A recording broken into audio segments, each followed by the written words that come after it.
51 99283 3063. Já estamos recebendo o nosso convidado aqui no estúdio. Vamos falar sobre o G20. Daqui a pouco, inclusive, o presidente Lula faz o discurso de abertura do G20 na primeira sessão do encontro. Rio de Janeiro sendo a capital mundial nesse momento de atenção por parte da política internacional, porque lá estão os principais nomes da política internacional. Lembrando que hoje é dia do conselheiro tutelar, dia nacional do notário e do registrador, dia nacional de combate ao racismo, início da Semana Mundial de Conscientização sobre o uso de antimicrobianos, do dia 18 ao dia 24. Mas a gente vai falar agora exatamente sobre o G20, o que é o G20 principalmente, o que ele interfere nas nossas vidas, como ele surgiu, por que ele está sendo realizado no Rio de Janeiro. Estamos recebendo o professor do curso de Relações Internacionais da PUC, Marçal Paredes. Professor, bem-vindo aqui ao nosso programa. Olha, bom dia. Bom dia, muito obrigado pelo convite. É um prazer estar aqui conversando com vocês. Uma honra recebê-lo. Professor, para começar, de forma... Claro, primeiro direto, depois o senhor explica um pouquinho mais. Mas o que muda a vida da pessoa que está nos ouvindo agora, seja ele motorista de aplicativo, vendedor, secretária, a pessoa está lá na recepção esperando um exame. O que o G20 interfere na vida da gente de forma efetiva? Bom, perfeita pergunta. Bom, se você que está aí do outro lado do rádio ouvindo, está preocupado com a possibilidade de uma terceira guerra mundial, se você está preocupado com o aquecimento global e com a crise ambiental, e se você está preocupado com a desigualdade econômica em nível nacional e internacional, o G20 diz respeito à sua vida cotidiana. Uhum. Porque discute tudo isso. Na verdade, esse evento é um encontro multilateral, onde traz as 19 economias do mundo e mais duas, a União Europeia e a União Africana, dois agrupamentos, né, de diversos países, para discutir justamente problemas vinculados à sustentabilidade, à governança global, né, a crise da ONU, os conflitos internacionais e, evidentemente, também, e principalmente isso, o problema da desigualdade internacional. Vale a pena dizer algumas coisas, eu também sou professor do curso de História, um pouquinho de História do G20 vale a pena. Eu gosto. Mas então é um fórum, né? Multilateral. Com propostas de debater vários assuntos que tenham relação com o cotidiano das pessoas. E que recebe no Rio de Janeiro, sob a presidência do Brasil, as 19 maiores economias do mundo e as duas grandes uniões, né, de estados, a União Africana e a União Europeia, para debater os temas que são quentes no cenário internacional. Bom, como eu tinha dito antes, né, o G20 começou a ser pensado em 1999, no evento do G7 na Alemanha. E só em 2008, o primeiro evento do G20 acontece em Washington, nos Estados Unidos. Por que se faz esse G20, né? Porque desde o início dos anos 90, em 1994, o pessoal vai lembrar a crise do efeito tequila, né? A crise econômica do México. Depois, em 1998, a crise na Rússia, desvalorização do rublo. E depois, em 2008 mesmo, a crise do subprime na economia norte-americana. O que estava em pauta, né? Que as economias mundiais se deram conta de que os efeitos de crise, seja em países em desenvolvimento, como, por exemplo, o México, seja nos Estados Unidos, gerava uma crise sistêmica no mundo, com efeitos no dia a dia das pessoas.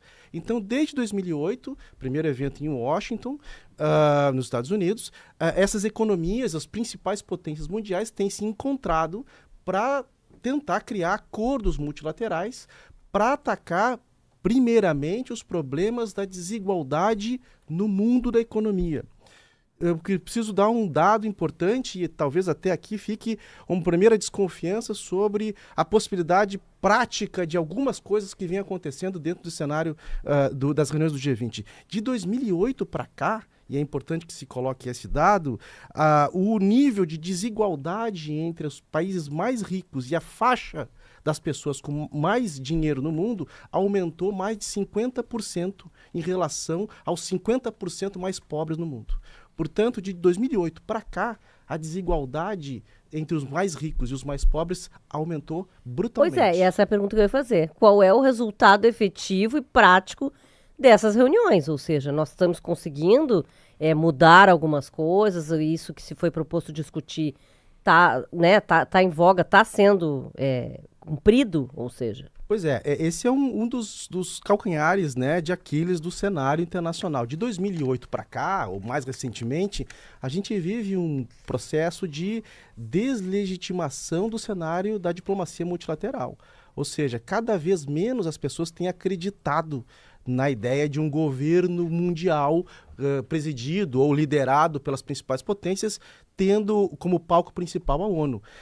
Outra questão que é importante e que é um desafio gigantesco é justamente a questão da sustentabilidade e tentar destravar o binômio entre preservação da natureza e desenvolvimento econômico, particularmente no que diz respeito aos países em desenvolvimento, antigamente chamados de terceiro mundo, hoje chamados de sul global. Este é um cenário que também entra em problema, entra como uma grande questão a ser desanuviada e colocada em cima da mesa.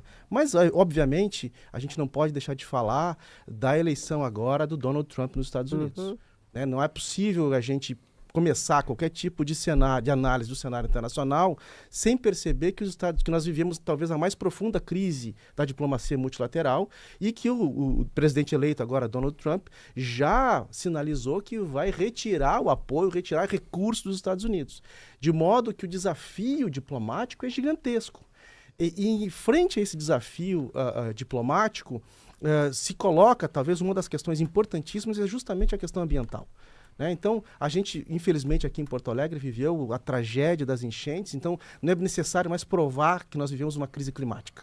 Agora, a grande questão é nós temos que ter a consciência de pressionar os nossos políticos, os nossos governos e o cenário transnacional nesse mesmo sentido, para construir ações objetivas e práticas para tentar salvar o planeta, mas, ao mesmo tempo, garantir que o dinheiro internacional seja também distribuído de maneira mais equitativa. E me parece que o presidente Lula, neste ponto, tem feito uma sinalização importante, justamente porque coloca em cima da mesa, né, cria agora, né, uma aliança global de combate à fome, que me parece que é um cenário absolutamente necessário, candente, e que traz oportunidades para o Brasil, para justamente se colocar de maneira um pouco mais com visibilidade no cenário internacional. Estamos conversando com o professor do curso de Relações Internacionais aqui da PUC, Marçal Paredes. Professor, a Índia tem a 5ª maior economia do mundo, enquanto a partir disso hoje teve que fechar as escolas por lá, porque o índice de poluição ele era acima do suportável. Lembrando que nós tivemos uma comitiva do Estado que esteve lá na Índia agora há pouco. Inclusive, um dos convidados do Band de Entrevista nas próximas semanas é o secretário Fabrício Peruquim, secretário de Justiça e Cidadania, e também sempre me foge, Direitos Humanos aqui do Estado do Rio Grande do Sul. Até a gente não conseguiu falar muito sobre a visita à Índia, mas chamou a atenção justamente essa questão. Embora seja a 5ª maior economia do mundo, é um dos países mais poluídos do mundo. Como é que se encontra esse equilíbrio e se isso é discutido nesse momento lá no G20, já que vai se ter uma grande economia, mas vai se pagar um preço muito alto por isso? Perfeito. Esse binômio, né, desenvolvimento econômico versus, ou eu queria colocar, preservação ambiental, ele é claramente um dos grandes assuntos a ser discutidos, não apenas nas reuniões oficiais, mas sobretudo nos bastidores. Porque esses encontros diplomáticos, muita coisa é ganha no corredor, nas reuniões do cafezinho, no bastidor. Né? Quando a coisa chega para o debate lá oficial, já está mais ou menos resolvido ou não. No caso da Índia, é importante que se diga, não é só um problema ambiental de poluição. A Índia é também um dos campeões de desrespeito a direitos humanos. Há problemas graves do ponto de vista de respeito às minorias étnicas. Inclusive a própria fome, né? Fome e minorias étnicas e religiosas. E aí, nesse ponto, eu acho que fica também evidente para nós os desafios. Né? Eu falei da oportunidade que o Brasil tem por liderar esse G20 agora no Rio de Janeiro, mas que desafios são esses, né? Os desafios talvez não só do Brasil, mas do sul global, e vale para a Índia e para outros países, é justamente tentar construir uma imagem um pouco mais coerente de defesa dos direitos humanos, da democracia, do respeito à natureza e às minorias sociais, mas em distribuir também riqueza internamente e, claro, operar, fomentar um processo de reforma do cenário internacional, das instituições econômicas internacionais, por exemplo, para que elas sejam menos desiguais, para que elas punam cada vez mais, ou menos, né, as economias em desenvolvimento e privilegiando cada vez mais as big techs, os grandes empresários multinacionais. Vale dizer que o PIB internacional representado no G20 equivale a 85% da riqueza produzida no mundo. Imagina. Portanto, o dinheiro mundial está aqui, né? Então, e aí, de novo, frente a esses desafios, né, o que o Brasil precisa fazer? Olha, evidentemente que não é só o Trump, a vitória do Trump que gera uma questão a ser resolvida, mas evidentemente o cenário da guerra na Ucrânia e dos problemas no Oriente Médio. E que ainda segue, né? Não terminou ainda. Né? São radicais e são problemáticos. Só queria voltar um pouquinho à questão ambiental, porque a minha curiosidade é essa, assim. Por que nunca foi considerado uma prioridade, né? Esse tema nunca foi considerado. Há uma descrença dos governantes, de repente, na sua opinião, com relação à questão ambiental? Quer dizer, por que eles não acreditam que a gente precise fazer? Isso vem de muito tempo, né?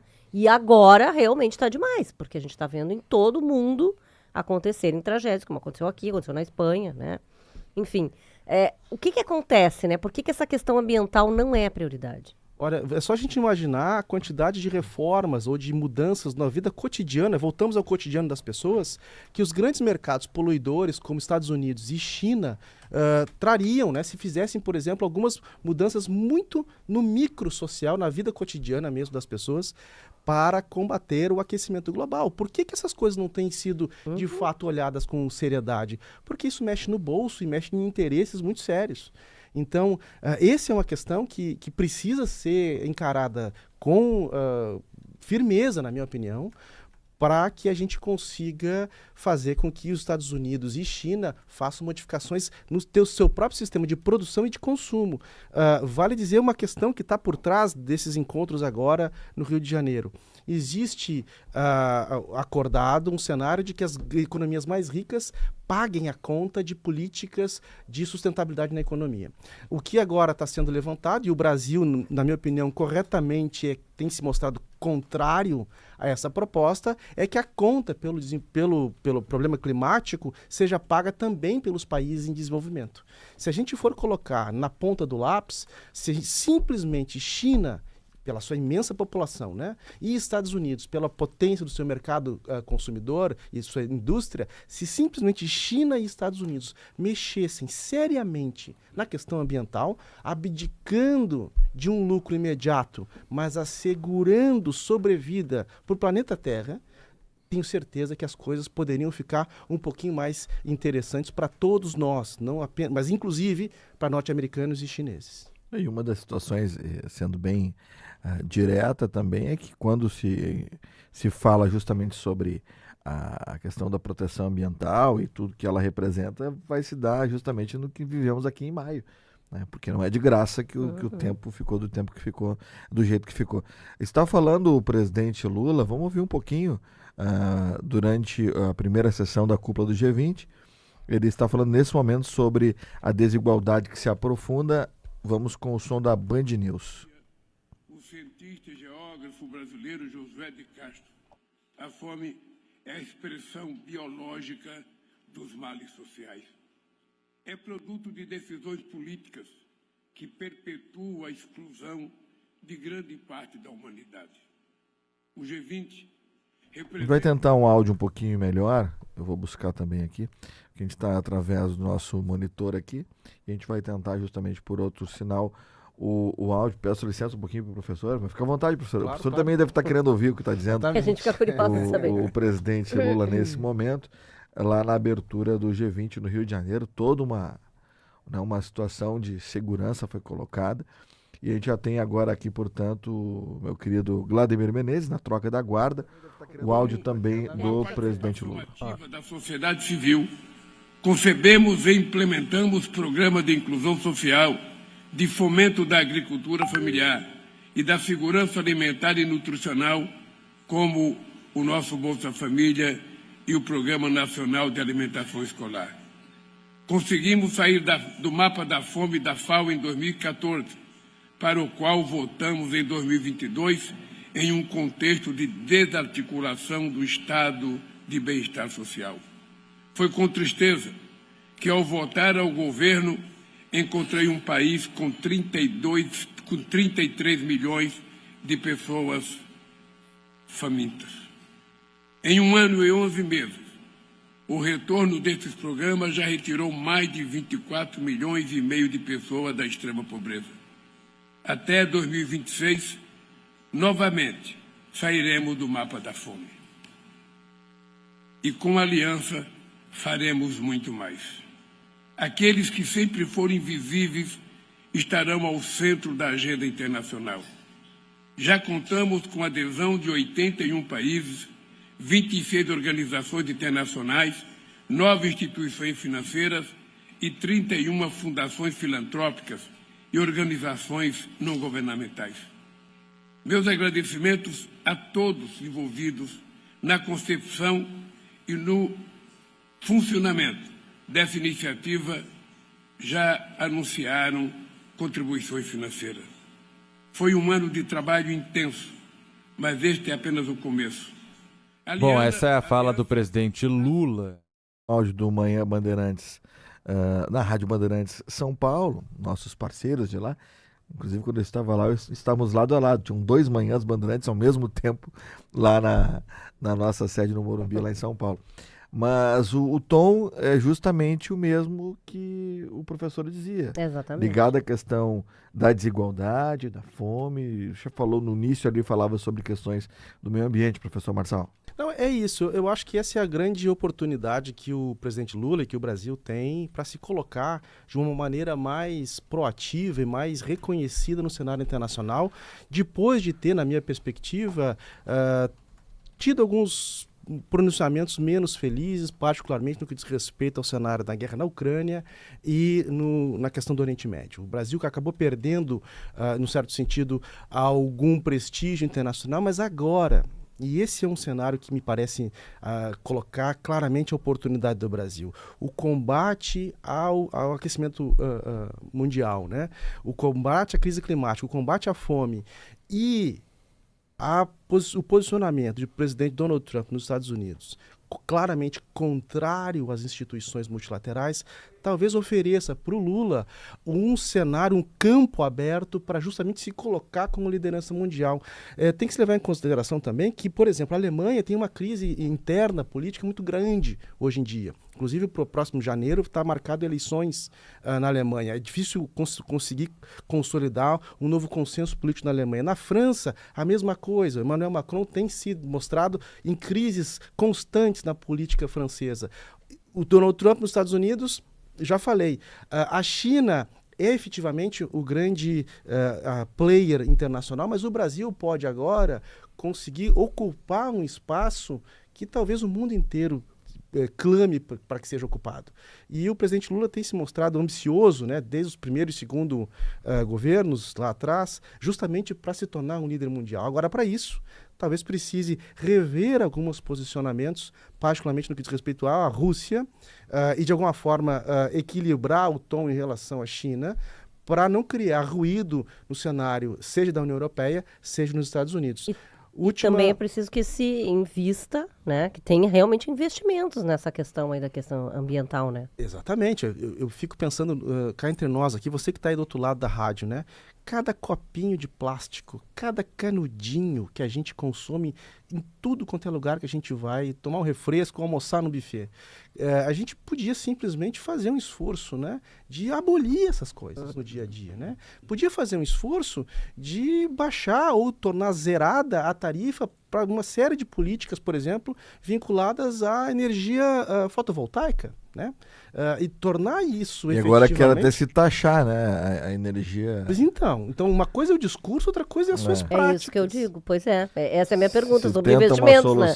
Quer dizer, não adianta só a gente falar também sobre isso. Exatamente. Agora, uma coisa, professor, importante, nesse final de semana viralizou aí uma declaração, aliás, não uma declaração, uma manifestação da primeira-dama, da Janja, sim, xingando o Elon Musk, que inclusive deve fazer parte do governo Donald Trump. De que forma isso afeta o Brasil diretamente, embora depois o presidente tenha tangenciado, não tem que xingar ninguém e tal. Mas até essa manifestação dele, isso viralizou no mundo inteiro, inclusive gerando uma resposta do próprio Elon Musk, que não é só hoje um cara do privado, porque ele também vai fazer parte do governo do Trump. De que forma isso afeta o país? Isso afeta bastante, mas eu tenho certeza que a diplomacia brasileira já está dando conta desse mal-estar. Agora, isso também nos mostra alguns desafios hoje em dia para o cenário da política em geral. E foi o caso da Janja ali, porque ela estava diante de um auditório, né? As pessoas às vezes querem agradar, fazer lacrações nas redes sociais, né? E fazer coisas para que a massa, né, bata palma, para que tenha urros, né?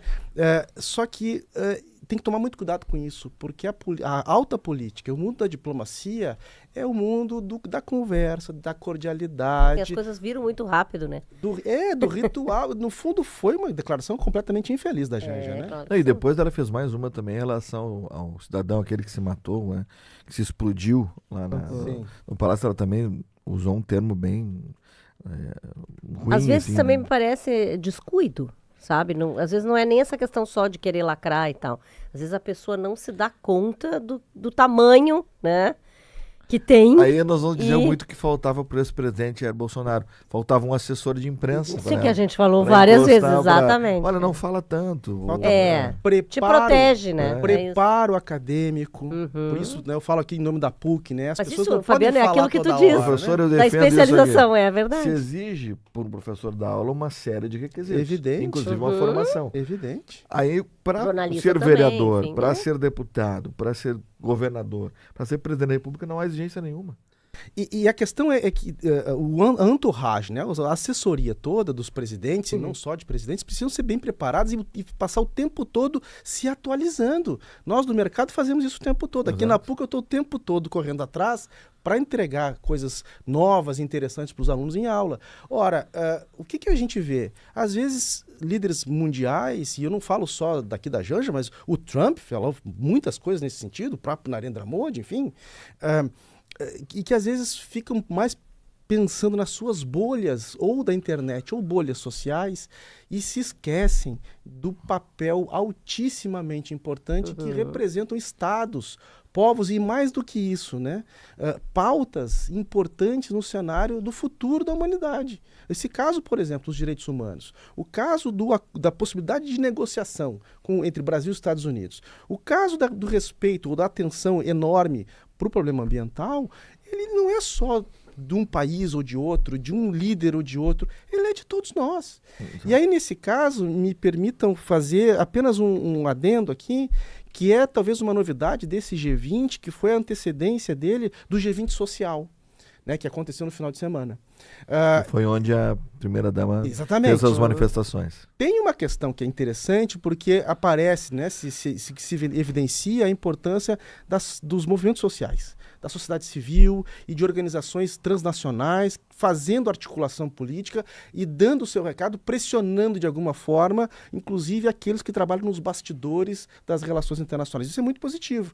Só que não dá para escorregar na casca de banana e falar, às vezes, mais do que deveria, de um jeito que não se fala, pensando do ponto de vista E diplomático. no cargo, exatamente em que ocupa. E na Gente. minha opinião, professor, Regina, nossos ouvintes, falta humildade daquele que está no poder máximo de chegar e fazer o seguinte: olha só, eu não sei, eu não sou obrigado a saber tudo, então eu vou trazer para o meu lado a pessoa que entende de A, de B, de C, de D, e aí sim você vai ter uma qualidade naquilo que você está governando. E há uma delegado da forma correta. E há uma questão que é talvez estrutural, isso é uma questão para uma outra conversa, que é a abertura hoje em dia dos líderes políticos para legitimar a divergência política.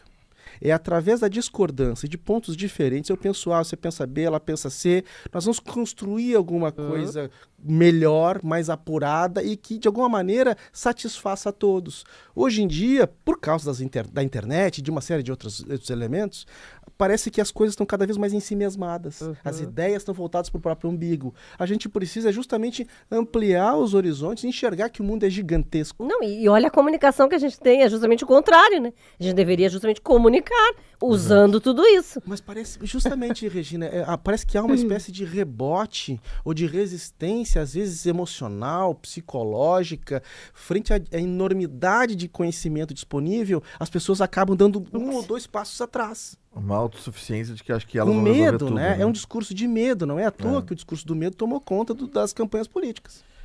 Professor, como o senhor disse, dá para gente conversar bastante aqui. Verdade, Temos várias muito pautas, bom, muito mas bom muito papo. obrigado pela visita, professor do curso de Relações Prazer. Internacionais da PUC, Marçal Paredes. E lembrando, como o senhor falava, né, o Lula anunciou a criação da Aliança contra a Fome, uma aliança mundial contra a fome. Vamos ver os desdobramentos. Hoje é só o primeiro dia, né? Hoje e amanhã, lá no Rio de Janeiro, o aeroporto de Santos Dumont com o espaço aéreo fechado, metrôs não funcionam ali por Copacabana e próximo do aterro do Flamengo, onde ocorrem todas essas reuniões. Professor, obrigado. Um abraço, contem Muito comigo obrigada. sempre. Bom trabalho. Obrigado. De bom. Muito bom. Obrigado, professor Marçal Paredes, professor do curso de Relações Internacionais da PUC.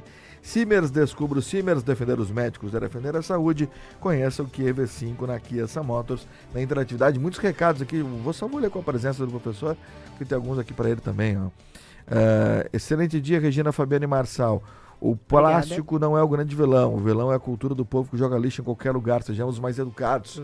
Renato Freitas de São Paulo. Grande abraço. Obrigado, Renato. Também. Tem razão. Também. Eu Também, concordo. né? Também. O problema não é só o canudinho. Eu me lembro que houve aquela lei aqui. Sim. Eu falei, o problema não é só o canudinho. Mas sempre tem um começo. Mas sempre tem. Bruna Ferreira Gobiano, bom dia, Regina e Fabiano. César Marques cita aqui as questões da primeira-dama, que a gente já abordou. Obrigado, Regiane Lima da Silva. Obrigado pelas felicitações para a Rafa. César Marques, eu já falei, Regiane Lima da Silva. Ricardo Cortez, beijo, mãe, obrigado. Também no WhatsApp, a Ivanise. Bom dia, Regina e Fabiano. É preocupante a enquete de quem lê ou não lê. É mais preocupante da pergunta quem lê hoje em dia. Ficam mais horas nas redes sociais e não leem. Por isso que essas pessoas têm dificuldade de escrever uma redação. Aliás, as pessoas não sabem, muitas vezes, nem escrever mais, né? Porque tudo no computador ou digita ou tecla. De uma enquete, professor, que fizemos aqui durante a semana passada, onde a gente questiona qual é o hábito de leitura. Se a pessoa lê um livro, de 1 a 3 livros por ano, 4 a 6 ou nenhum. Não. E 60% não leem absolutamente nenhum livro.